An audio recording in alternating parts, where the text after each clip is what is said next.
මං ඔයාලට කියලා දෙන්න යන්නේ පළතුරු කන්න එක කතා කරන විදිය. අපිට මේ අවශ්‍ය ද්‍රව්‍ය ටික අරන් අපි හදාගන්න. මුලින්ම බෞද්ධයක් කරන් බෝතලේ මෙඩගෙන ගානට කපාවන්න.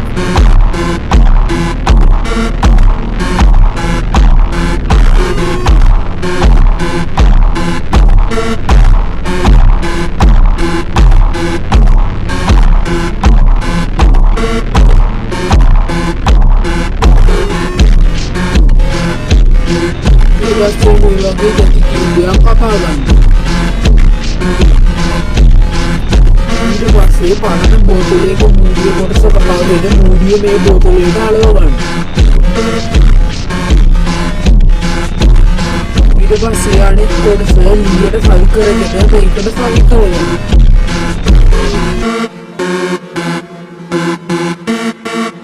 ඊට පස්සේ තියෙන පළතුරක් කඩාගෙන කන්න.